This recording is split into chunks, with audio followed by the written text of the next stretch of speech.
singer bravely sharing his difficult condition. From ABC News World Headquarters in New York, this is World News Tonight with David Muir. Good evening. It is great to start another week with all of you at home. And we begin tonight with the stock market plunging after President Trump said he would not rule out the possibility of a recession.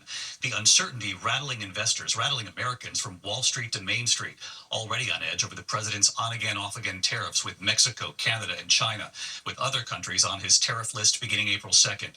Today, the Dow plunging nearly 900 points, down more than 2% today. The Dow now down 4% since President Trump was elected. The tech-heavy NASDAQ index falling 4% just today, its worst one-day plunge in nearly 3 years now, losing about $1 trillion in value. The president has said we're in a period of transition and that it, quote, takes a little time. He has warned his moves could bring temporary disruption. It certainly has brought confusion and now real concern on Wall Street. ABC's chief White House correspondent Mary Bruce leading us off tonight. President Trump today out of sight as his words sent the stock market into free fall. Wall Street suffering its worst day of the year, the Dow closing nearly 900 points down after the president refused to rule out that the U.S. could be heading into a recession. Are you expecting a recession this year? I hate to predict things like that. There is a period of transition because what we're doing is very big. We're bringing wealth back to America. That's a big thing. And there are always periods of, it takes a little time. It takes a little time. But I think it should be great for us. His team sent a different message. The Commerce Secretary insisting no way is a recession on the horizon. Should Americans brace for a recession? Absolutely not. There's going to be no recession in America. But just hours later, when asked again, that's not what the president said. Are you worried about a recession? Maria Bartiromo asked you, and you kind of hesitated.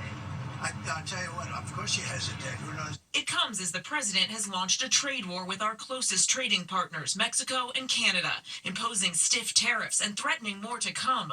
Economists warn American companies will pay those tariffs and pass the costs onto consumers by raising prices. If the U.S. imposes tariffs to the degree that the president has been talking about and maintains them for more than a few months, I think a recession will be unavoidable. Wednesday, Trump's tariffs on steel and aluminum coming into the country are set to go into effect, which could mean that by Memorial Day, Americans will be paying more for everything from washing machines and toasters to canned goods and cars. It comes after weeks of whiplash, Trump announcing tariffs, then pausing them, then threatening even more. The president's been talking about tariffs. They're on again, they're off again. It's unclear which countries, which products, which companies, for how long. That's something that businesses just can't grapple with. We're hearing it from small business owners like Brian Boggs, who makes custom furniture in Asheville, North Carolina. You know, we're all used to uncertainty, but this is a mess. And tonight, the roller coaster ride isn't over. Canada's new Prime Minister, Mark Carney, making it clear that in this trade war, he's ready to match Trump blow for blow. We didn't ask for this fight. The Canadians are always ready when someone else drops the gloves. So the Americans, they should make no mistake, in trade as in hockey, Canada will win. Now, again, no comment from the president tonight. Last week, Trump, who famously watches the markets, claimed he isn't even paying attention to Wall Street. One person likely with an eye on stocks, though, Elon Musk. Tesla stock down over 41% so far this year, over 14% just today. Asked tonight if getting into government was worth the backlash to his business, Musk saying, quote, "It's tough sledding, but I think we're doing the right thing here." David. Mary Bruce leading us off again this week from the White House. Mary, thank you. Now to that dramatic collision at sea. A Portuguese container ship. Mary, thank you. Now to that dramatic collision at sea. A Portuguese container ship plowing into the side of a U.S. oil tanker that was anchored in the North Sea, about 10 miles off the coast of England. The collision rupturing a tank on the U.S. ship containing jet fuel, causing multiple explosions, fire, and thick black smoke seen for miles. The crew on both vessels abandoning ship. ABC's Marcus Moore tonight in Grimsby, England. Tonight, this catastrophic collision on the high seas, sparking a massive inferno and fuel spill off the coast of eastern England. Fierce flames and thick black smoke billowing into the sky. At least one person missing at this hour. Authorities say a Portuguese cargo ship slammed into an anchored U.S. tanker carrying jet fuel, triggering multiple explosions this morning about 10 miles off the coast of East Yorkshire in the North Sea. Crews spraying water on the burning wreckage, desperately trying to put out the flames. The U.S. tanker called the Stena Immaculate was carrying jet fuel for the Department of Defense. The cargo ship was transporting an unknown amount of alcohol and 15 containers of sodium cyanide. That compound can create the highly toxic and deadly hydrogen cyanide gas when it comes in contact with water. Authorities tonight ending their search for one of the 14 crew members on that cargo ship still missing. All 23 members on board the U.S. tanker have been accounted for. Foggy conditions were reported at the time of the collision, and while investigators do not believe this was intentional, experts say it was preventable. There will be an investigation with all the technology that all these vessels have. There's no way it should have happened. And David, both of these ships are still burning tonight, and now there are real concerns about the environmental impact. We know the American ship was carrying 220,000 barrels of jet fuel, and some of that fuel is spilling into the sea tonight. David. Just incredible images coming in. Marcus Moore tonight. Marcus, thank you. Back here in the U.S. at this hour to the explosive crash of a small plane just after takeoff in Pennsylvania. Tonight, a confirmed tornado touching down in Seminole County, Florida, near Orlando. The EF2 today with winds up to 120 miles per hour.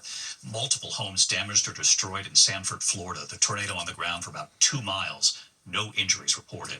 Outside New York City tonight, authorities now say those wildfires burning across Suffolk County are now 100% contained. Firefighters battling multiple fires breaking out this weekend on Long Island. Investigators tonight now ruling out arson, saying they believe all the fires were accidental. In fact, they believe residents were starting a backyard fire to make s'mores, and then the strong winds blew the embers, igniting other fires.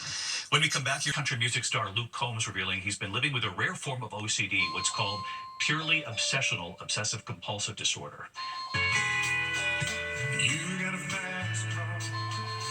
Combs grew up listening to Tracy Chapman's Fast Car, and then of course you'll remember him singing with her at the Grammys.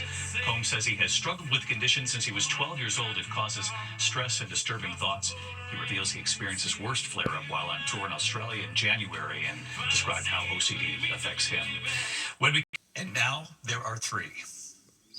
Tonight, make it 3. 3 baby eaglets for those 2 parents. We first reported on that family of bald eagles in Southern California's San Bernardino Mountains last week. So many across the country watching their nest live online. The new parents now with 3 baby eaglets, all hatching within days of each other, very rare for bald eagles. The nonprofit Friends of Big Bear Valley tracking them around the clock with a solar-powered camera. The mom and dad, Jackie and Shadow, Jackie laying the eggs about 6 weeks ago. The 2 taking turns keeping the eggs warm. The first 2 eaglets hatching last week. And Friday, while we were on the air, that 3rd crack began.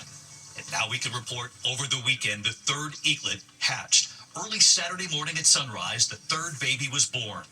And look at this. Images from just today, mom and dad feeding their newborns. And tonight, they're now asking for your help.